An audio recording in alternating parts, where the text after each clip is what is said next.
It is May 2021, and we are in the middle of another lockdown here in Ontario, Canada. Our homes are turning into offices and classrooms during the day and places to rest and sleep during the night. Meantime, the financial markets, the world economy continues to move forward as if this was just a blip in the normal scheme of things. Greetings, my awesome viewers. You are watching Aman Sanga, independent financial advisor based in Mississauga, Ontario. For my update today, I will be sticking to my same format of covering three or four major points, and then I'll summarize it towards the end. So I'll be starting with the index returns for major asset classes, ending how they fared for the month of April and how they are for year to date. I'll move on to the Canadian budget, which was presented the first time after a couple of years. And lastly, in the last section, I'll talk about COVID and where we are with the vaccinations worldwide. And lastly, why I am still positive for 2021 and beyond. So let's get started with the index returns. I mean, I've mentioned this before. If you are a bond investor and have a significant portfolio in the bonds, you are not a happy camper for the first 4 months of this year, and that trend continues for April as well. Equities have stayed largely positive so far, um, but if you, in the Canadian terms, when you bring them down to Canada, they have given up some of their gains, largely because of the strength of the Canadian dollar.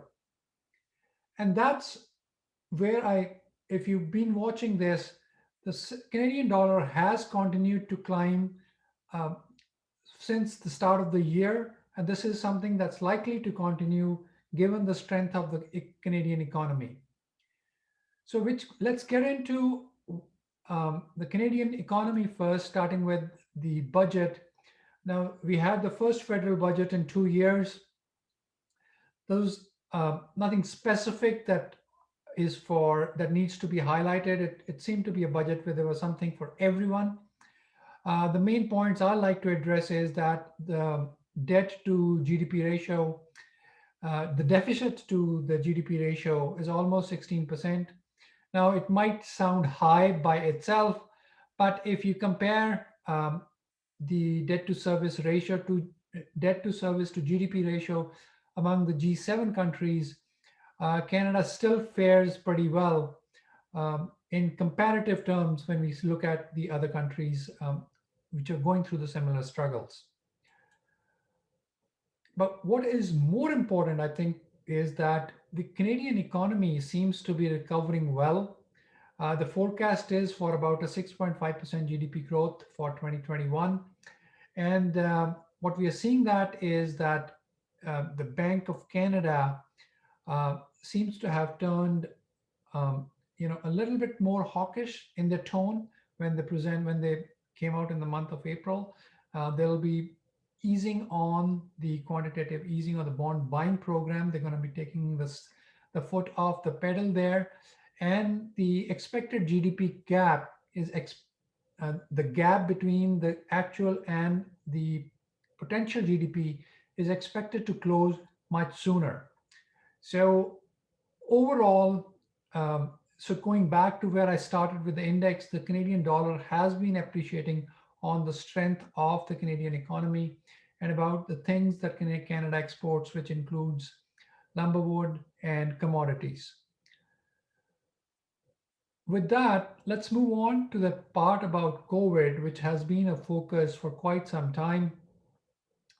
If you see, which this on the right hand side is the number of percentage of the population that has been vaccinated with at least one dose, and Canada now it's stepped ahead of Europe. So we have about 1/3 of our population vaccinated with at least one vaccine. There is still a lot of work to be done, but with the supply chain constraints being resolved, hopefully this is a quicker path onward to at least the immunization of the adult population for our country.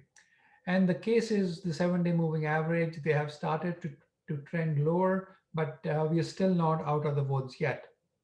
So overall, I think the economy and the COVID and vaccination looks like it's a positive news, and which makes me into my next topic as to why I'm still positive for 2021 and beyond. And the chart here is the savings rate for the US consumer. In my previous updates, I've shared the savings rate for Canadians. This is for US, and you can look at it. It's at 27.6%. That's the exact number, which is at record high levels, consume compared to the averages going back to almost a decade and a half. And compare that to the price of copper.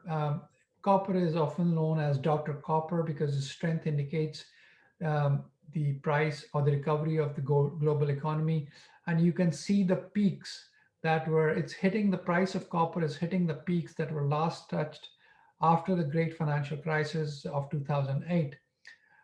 And lastly, um, the South Korean exports, which is a bellwether of the world economy, they are starting to trend higher uh, after a downturn that we saw in 2020. So it makes for a perfect V-shaped recovery in terms of what we are seeing from the South Korean exports. Now, we're still in the middle of a pandemic. I think I don't want to emphasize that, you know, we need to I want to emphasize that we still have to practice social distancing, stay safe, practice whatever guidelines we've been given by our health authorities. But I just want to conclude by saying I think once the max vaccination is uh, is achieved, there's herd immunity within the population.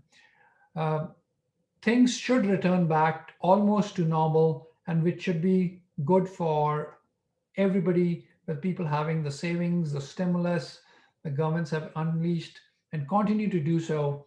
It should be very good for the rest of 2021 and beyond.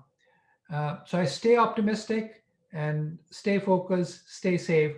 Thank you, and bye for now.